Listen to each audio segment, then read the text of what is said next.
teman-teman, kembali lagi dengan Sustainable Kingdom. Jadi hari ini kita akan mulai memasukkan sidebar ke halaman depan. Jadi kalau sebelumnya kita telah memasukkan menu-menu bagian atas kayak about, publish, other journals. Nah, yang hari ini kita akan memasukkan bagian sidebar tetap dengan jurnal yang sama, yaitu The Journal of Religion and Communication Studies. Nah, teman-teman, saya izin menunjukkan sedikit tentang sidebar. Jadi sebenarnya setiap jurnal itu memiliki karakteristik masing-masing. Namun karena ini adalah jurnal di bawah naungan IASSF, jadi semua tampilan jurnal itu mirip. Dan begitu pula dengan sidebarnya, yaitu ada make a submission about the journal for author sama ISSN. Namun teman-teman jangan khawatir, apapun yang ingin teman-teman tampilkan di bagian sidebar itu sebenarnya sama saja dengan metode yang akan kita tampilkan. Jadi seperti saya mau menampilkan about the journal, mungkin teman-teman ingin menampilkan hal yang lain, itu bisa dengan cara yang sama. Jadi tinggal inovasi dari teman-teman sekalian. Seperti itu. Nah, kita mulai ya. Yang pertama itu adalah kita kembali ke dashboard. Seperti biasa, kita selalu ke dashboard dan kemudian ke website. Di bagian website, kita kembali lagi ke static page. Kenapa ke static page? Karena static page itu adalah link yang telah kita buat, itu yang akan menjadi panduan kita. Saya selalu membuka static page ini itu di menu baru karena untuk memudahkan kita untuk mengcopy bagian linknya. Jadi kita tidak perlu kembali lagi, copy lagi, kembali lagi, copy lagi. Jadi saya buka di tab yang baru seperti itu. Nah, kembali lagi ke website tadi. Setelah kita klik website, kita klik plugins. Nah, di bagian plugins, teman-teman harus mengingat bahwa apapun yang akan kita install di bagian depan atau di bagian OJS kita, itu selalu berkaitan dengan plugins, termasuk dengan apapun yang ada di sidebar. Nah, di sidebar, seperti yang menjadi contoh tadi, itu ada tulisan make a submission. Nah, make a submission ini itu sebenarnya sudah disediakan oleh OJS yang kemudian tinggal kita install saja. Nah, caranya apa? Kita cari tulisan make a submission atau block plugins. Di bagian menu block plugins, itu kita baca ada make a submission block. Nah, the plugins provide a sidebar block with a make a submission link. Jadi langsung terlink, jadi sudah dikoneksikan oleh OJS. Kita tinggal install. Selesai, tinggal install sesimpel itu, seperti itu. Nah, tinggal kita memasukkan bagian lain seperti about the journal, for author, dan ISSN. Seperti itu. Nah, untuk memasukkan bagian menu yang lain tadi, kita scroll ke bawah. Di bagian menu yang sama, plugins, kita cari tulisan Custom Block Manager. Nah, di sini sudah ketemu ya, Custom Block Manager itu ada di menu Generic Plugins. Nah, kita tinggal install juga. Jadi tinggal kita klik, kita install seperti itu. Nah, caranya adalah kita manage custom block. Jadi custom block ini kita manage saja. Kita masukkan apa saja yang harus ada. Nah, jika dilihat dari panduan tadi, jurnal ISSF, berarti yang harus ada itu about the journal, for author, sama ISSN. Pun begitu juga dengan jurnal yang ini. About the journal, itu kita masukkan aim dan scope, publication, etik, dan indexing. Seperti itu. Nah, ini karena bukan link dari jurnal yang sama, kita hapus. Nah, caranya adalah sama seperti yang kemarin, aim dan scope kita blok. Setiap kalimatnya kita blok. Kemudian kita ambil link dari static page yang kita buat kemarin. Kita copy link, terus kita insert link ke dalam sini. Terus kita oke. Publication etik juga sama seperti itu. Kita ambil dari sini, kita copy link, kemudian kita tambahkan oke. Indexing juga sama, kita insert link, kita ambil dari static page yang kita buat. Jadi itu teman-teman fungsi static page, sepenting itu. Nah, untuk bagian show the name of this block above the block content.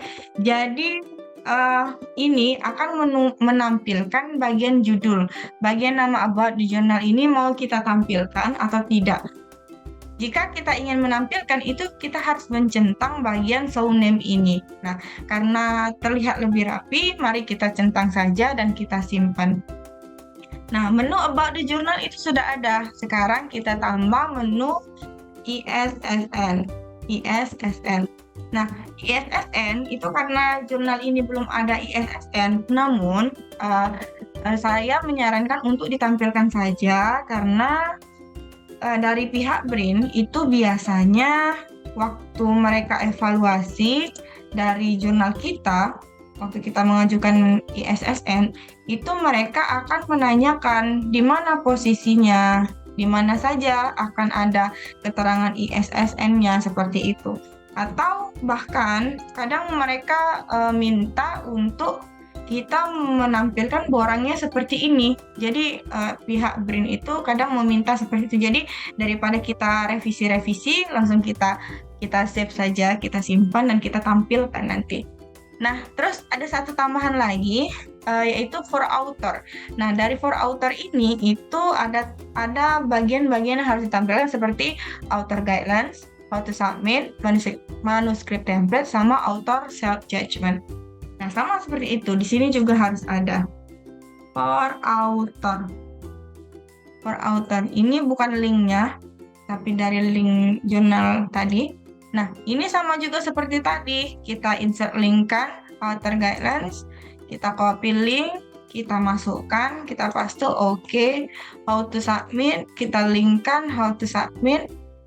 Copy link, kemudian copy, di save. Nah, untuk manuskrip template dengan author self judgment, karena kita di sidebar ini nih biasanya itu memudahkan kawan-kawan author untuk langsung mendownload. Jadi saya menyarankan untuk yang bagian sidebar itu langsung bisa menuju file dari Google Drive kita atau tempat kita menyimpan dokumen tersebut seperti itu. Jadi author itu tinggal mendownload seperti itu. Nah, jadi bagian author self judgment itu saya ambil dari link IASSF di mana author self judgment-nya itu sama, yaitu dokumen dari author self judgment tersebut. Nah, kita oke. Nah, untuk manuskrip template, karena manuskrip template dari jurnal ini belum ada, jadi kita lewatkan saja, terus kemudian kita save. Oke. Nah, ini sudah selesai teman-teman. Untuk mengaktifkannya di bagian depan, ini di sini belum ada. Jika kita lihat di sini belum ada. Nah, untuk mengaktifkannya di bagian depan, teman-teman kembali ke appearance. Bagian appearance, kemudian ke bagian setup. Jadi, teman-teman ke website, appearance, terus bagian setup. Di bagian setup kita scroll ke bawah, itu ada keterangan sidebar. Nah, ini sudah muncul di sini. Tinggal kita klik saja. Nah, mungkin teman-teman bakalan keheranan, kenapa kok yang saya buat di Custom Blog Manager itu tidak ada.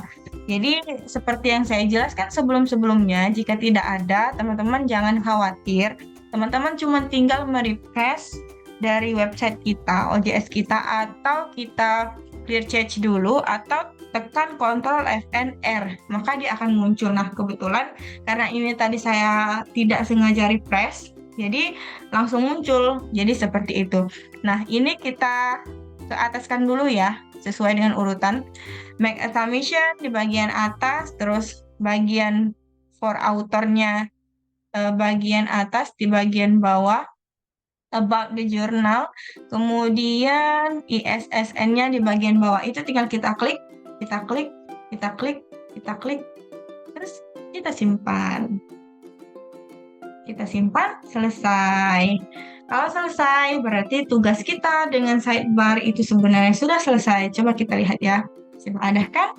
Mudah sekali bukan teman-teman? Sebenarnya mengatur OJS ini sangat mudah sekali karena OJS ini dibuat sesimpel mungkin untuk bisa dikelola oleh orang-orang awam seperti kita, seperti itu. Mungkin itu saja ya hari ini. Terima kasih banyak teman-teman. Kembali lagi ke channel ini ya. Kita belajar lagi ke depannya untuk banyak hal, juga untuk mengatur hal-hal lain yang ada di OJS. Terima kasih. Jangan lupa subscribe, like dan komen ya.